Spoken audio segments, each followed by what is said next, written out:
Megyn Kelly ain't having it. I am trans exclusionary when it comes to women's bathrooms and women's lockers and women's swimming lanes and sports and places that are supposed to belong to women because trans women are not women. What did you say? Because trans women are not women. That's what I thought you said. Let's get ready to rumble! You can't handle the truth.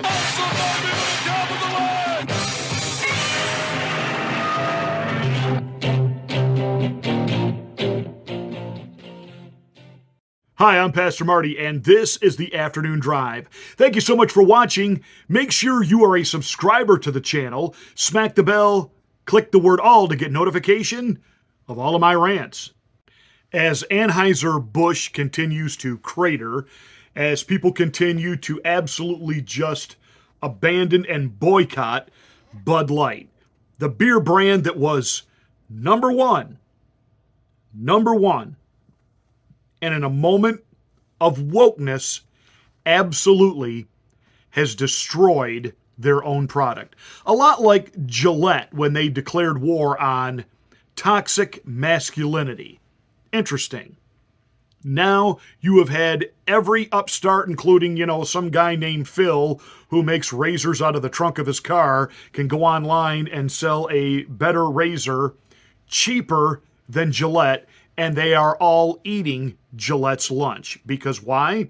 They thought it would be a great idea to go ahead and attack the very customer base they're trying to sell to, men. And what did they do? Why, Gillette even gave us a commercial teaching someone who was trans how to shave. Growing up, I was always trying to figure out what kind of man I wanted to become, and I'm still trying to figure out what kind of man that I want to become. I always knew I was different. I didn't know that there was a term for the type of person that I was. I went into my transition just wanting to be happy. I'm glad I'm at the point where I'm able to shave. South, south, north, north, east, west, never in a hurry. Right. One. Now don't be scared. Don't be scared. Shaving is about being confident. Oh, you're doing fine. You are doing fine. I'm at the point in my manhood where I'm actually happy. It's not just myself transitioning, it's everybody around me transitioning.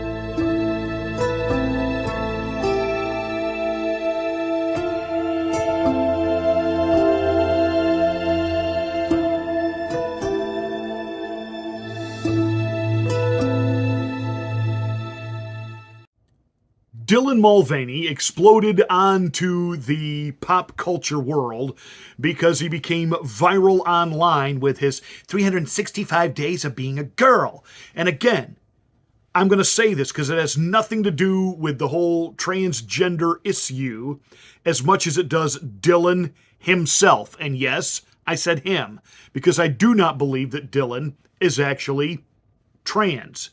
I think he is a narcissist who absolutely thrives on attention. And in that trying to become famous, trying to get attention, everything that he did as a dude failed. So here he comes as this caricature of a woman. And has anybody noticed that so many of these so-called trans guys literally want to act like little girls? Doesn't that, even in the quote-unquote acceptance of trans, doesn't that seem a little off? Doesn't even that seem a bit, depraved? That adult men fixate on little girls. And so you have Dylan prancing around like he's Eloise, living at the Grand Hotel and singing in his Dora the Explorer voice and talking like, oh, and there's no woman that I know, actual adult woman, who acts like that. And so we're supposed to somehow give credence to Dylan Mulvaney and the way he acts as if that is normal, and yes, we are to embrace him as female. I don't care that Drew Barrymore bowed before him and embraced his journey. He's not a female. And that is the point that Megyn Kelly is ready to go to war over. I am trans exclusionary when it comes to women's bathrooms and women's lockers and women's swimming lanes and sports and places that are supposed to belong to women, because trans women are not women. They're men. Okay? So I am trans exclusionary to that extent. I have empathy in my heart for the difficult situation that the people who genuinely suffer from gender dysphoria are going through, but not for these glommers like Dylan Mulvaney, who I believe is faking it to get attention. No, zero empathy for somebody like that. That's where I am. I'm sick of denying women's rights in the name of sparing people's feelings. Women are getting raped in prisons, all right? We had 4 teenage girls in 9th grade out in Wisconsin who had a guy whip out his penis in the women's locker room, the girls' locker room. It is embarrassing enough to have to swim when you're in your teenage years as a woman, as a girl, during school. The last thing you need to see is a penis coming at you in the showers after the pool, okay? So I'm done. I don't care about the feelings anymore. I care about women, care about girls. I care about their feelings. That's who I'm fighting for. Women are still women. Women are female. We're the only ones who are female. And while you can be empathetic toward the social difficulties of somebody who says they're gender dysphoric or who says they don't think they were wrong and born in the wrong body, we can all draw a hard line on them coming into our spaces. We're not going to be threatened by some lunatic who wants to blow us up with his gun, like we saw last week. We're not going to have some allegedly trans person whipping out his penis in front of our 14-year-old daughters post-swimming. We're not going to continue to sit by and let female prisoners get raped where they're literally unable to escape their circumstances. And we are going to speak out, no matter what you call us. TERF, transphobe, bring up things that allegedly make us look bad. Do it. Do it. I'm not afraid of you. And millions of people feel exactly the same way I do. Yes, it's about time. I have been waiting for the feminists. You're the only ones that can stand up and stop this. But when you have so many of the feminists embracing this and saying it's okay for men to play in female sports and for men to be embraced as women now, are you insane? Are you insane? I mean, I'm serious about this. You say you have fought for the equality of women and for women to be able to break through the glass ceiling. And yet you'll embrace a dude who's basically said, hey, the war of the sexes is over. We men have won. We'll show you how to do woman. Talk about the ultimate slap in the face of mansplaining. Unbelievable. What makes it compassionate, though, to pass a law that denies a parent making their own healthcare decision for their kid? That's the part of this. That doesn't sound very conservative and small government to me. Well, look, there isn't a state in this union that allows you to smoke an addictive cigarette before the age of 18, that allows you to get a tattoo before the age of 18. That's a body-altering change that a kid may later regret in life. So I think it is perfectly reasonable to say that if you're after 18 years old, you're free to decide whatever you want to do. That's what it means to live in a free country.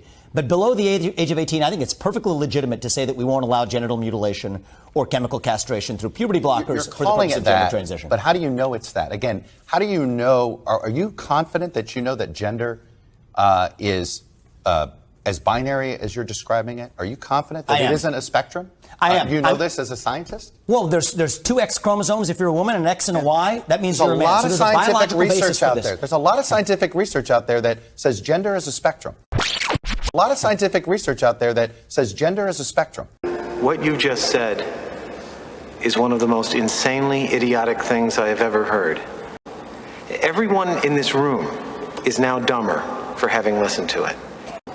And may God have mercy on your soul. Gender dysphoria for most of our history, all the way through the DSM-5, has been characterized as a mental health disorder. And I don't think it's compassionate to affirm that. I think that's cruelty. When a kid is crying out for help, what they're asking for is, you got to ask the question of what else is going wrong at home? What else is going wrong at school? Let's be compassionate and get to the heart of that, rather than playing this game as though we're actually changing our medical understanding for the last 100 years. I go back to this. Part of why parents now suddenly feel that way, let's ask ourselves that, Chuck, is we've created a culture that teaches parents that they're being bigoted or that they're bad people if they don't actually take those steps. So part of what I think is, listen, gender dysphoria, for the rare few people who have suffered it, is a condition of suffering. My question is, why on earth are we going out of our way to create even more of it? And there's no doubt that the cultural movement in this country, even education, is creating more gender dysphoria. If it's a condition of suffering, let's not create more of it. That's what we're doing. That's Vivek Ramaswamy, who is running for the Republican nomination for president. Now, you know I'm a Trump supporter, but I do like Vivek. I really do. Smart, articulate. He's got some great ideas. I think he would govern well, but I'm a Trump supporter, and Trump will eat his lunch in the campaign. So, Vivek, I would love for you and Trump to get together somehow, some way, but Vivek absolutely not afraid to put it to the establishment. And by the way, let me just give you a little piece of advice there, Todd. The last interview he did, he took on Don Lemon, and a couple of days later, Don Lemon got fired. Just saying, you may think that because, you are the host of Meet the Depressed, you are Chuck Todd, you are intellectually no match for Vivek Ramaswamy. And when you asked your little snide question about, do you really think that you're up on the science? Really? Are you? You who hawked for the policies of 2 years of wearing the hat and getting the love potion number 9 and all of the mandates because we were following the science. And now, even people on your side of the aisle and on your side of the media are now beginning to look back at what we did for 2 years and say, Houston, that was a problem. So much for the science. And so the fact that there are scientists out there saying, there is this non-binary, really? Because that's all a new thing. It's funny, when archaeologists do digs, they never show us the sexes in transition in the bones. They only find male skeletons, female skeletons, nothing in between, nothing non-binary. So Fauci, on his website before he retired, one of the things that they put in there was a new evolution coming. And that new evolution is genders are changing. So there is a political agenda behind this, driving this, an ideology behind it. It's day 9,610 of being a human. I've been offline for a few weeks, and a lot has been said about me, some of which is so far from my truth that I was like hearing my name and I didn't even know who they were talking about sometimes. What I'm struggling with most is that I grew up in a conservative family, and I'm extremely privileged because they still love me very much. And I grew up in the church, and I still have my faith, which I am really trying to hold on to right now. But I've always tried to love everyone, even the people that make it really, really hard. And going forward, I want to share parts of myself on here that have nothing to do with my identity. And I don't know if reincarnation is a thing, but in my next life, I would love to be someone non-confrontational and uncontroversial. God, that sounds nice. Sorry, honey, but you didn't just decide one day you were going to trans to being a woman and live your life. No. You stuck it in our face. You even did a thing in a woman's bikini where you were, quote unquote, celebrating the bulge. Bring the bulge back. Newsflash, we females do not have bulges below the waistline. Men do. So Dylan Mulvaney is, I have to be careful, wants attention. He obviously is got some issues going on that he needs help, not affirmation. That all said, thank you, Megyn, for finally being a member of the female class who has a voice and a platform to stand up and say the obvious. Thank you for not being The View. Thank you for not being so many of these other females with platforms like Drew Barrymore affirming and bowing down. Thank you for basically stating the obvious. Let's make women female again.